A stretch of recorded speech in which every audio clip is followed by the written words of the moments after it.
Is a former satellite of the USSR taking it to their former masters?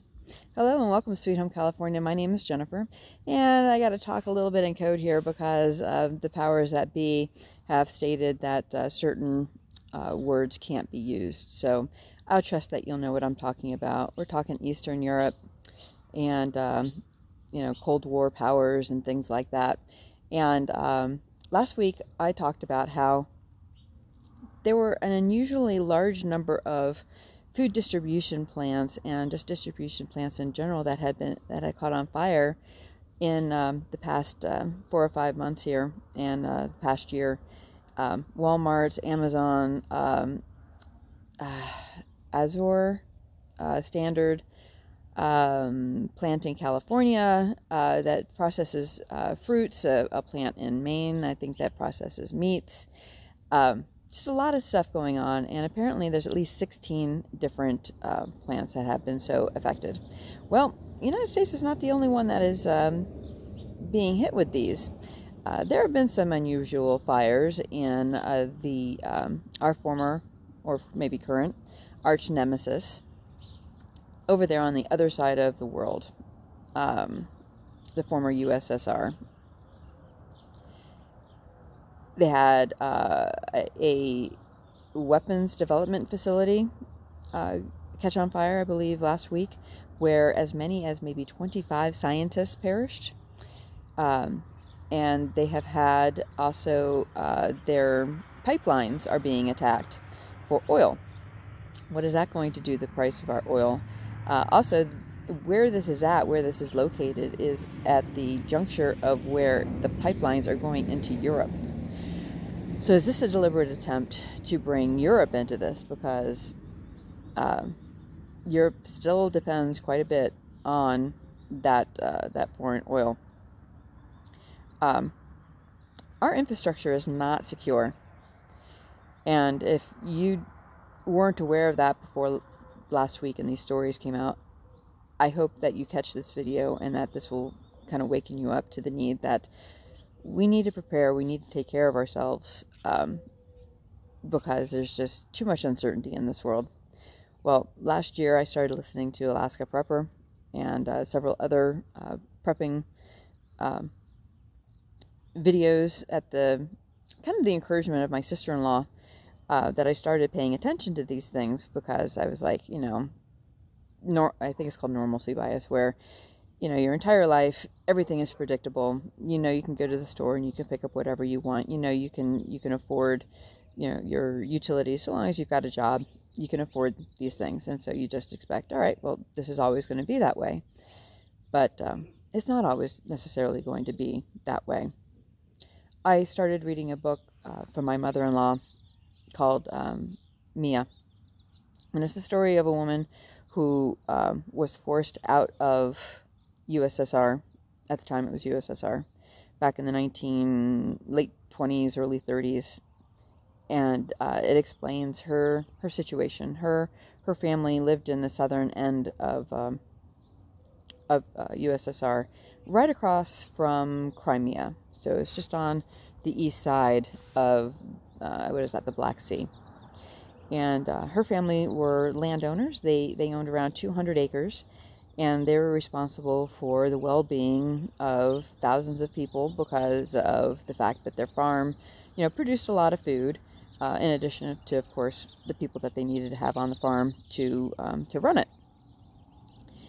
And just in the course of a very short time, it all went south. It all went terribly wrong. The government took over the land. They gave them just a small plot that they could then farm, but then still had to provide quite a bit to the government. This was at the time that she was about, starting into college. She decided she wanted to be a nurse. So she goes into Moscow and she learns, she's in her studies. And about the second year of her studies, they start talking about how they don't want them to go to church when they go back home for Christmas break. And they interrogate the students when they come back to find out if they had, or if there was somebody in their town as well that spied on them and reported, hey, this person went to church.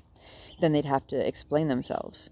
And if they gave the answer, oh, well, my parents made me, or they wouldn't let me come back to school, then they were given some leniency. But one young man said, no, I went to church because I wanted to go to church. Well, he was dismissed. That first purge, Mia was from a town where none of her other classmates could report on her, so she was left alone that particular purge.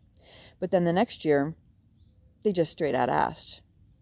And they said, you tell us right now that you don't believe and you reject Christianity. We'll let you stay and complete your studies. But if you don't, then you're out. And she decided that she was going to be out. But that didn't just affect her, that one course of study. Her papers were then all marked as a Christian, and that she would not be able to go to any other university within the country or hold any other above board job. She was able for a time to work kind of under the table as a governess, where she was helping to tutor other kids, things like that. But eventually she decided, and her sisters and some other family members and some friends, that they needed to leave. They escaped through China, and then from China into the United States. But my point being is that this was all in the course of less than 10 years, from her family being wealthy landowners and her set on a career to be a nurse, to having to flee because she can't make a living, and there were people actually dying, that they were in it. They came in and they forcibly stole and killed a lot of people. I'm not saying that that's going to happen here, but I am saying that you can be comfortable one moment and then the next moment your whole world can be turned upside down. And it may just be that you can't get propane. Well, because of that, you can see behind me there, I've got 2 tanks.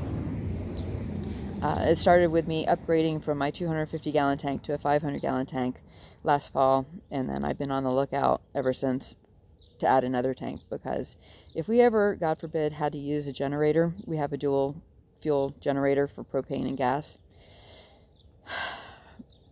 I just want to make sure that we're prepared and that we've got what we need. We've also got some wood. That's what's left over from last year. Make sure that you've got what you need, that you can last at least a few months. Because, I think that here in America, we're not going to be like the former USSR. Those people did not have much in the way of a history of self-determination and independence and freedom. And I know that there's a lot of people in America right now that aren't paying attention, and so things have been going along a certain path. But if it gets to a certain point, I don't believe that here in America will turn out like USSR did, like Mia's family did. They had a place to go. They had Canada to go to, and they had the United States to go to, but things have changed since then, and we are the last bastion here in the world. And we need to take our position seriously and be prepared to defend freedom and democracy and self-determination. The powers that be are trying to get the whole world on fire. It's happening in Russia, it's happening in the United States.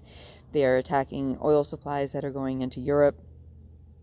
We need to maintain our cool heads, and we need to be prepared. We need to have as much self-sufficiency as possible and the means to secure it. I'll talk to you next time. God bless. I appreciate you watching.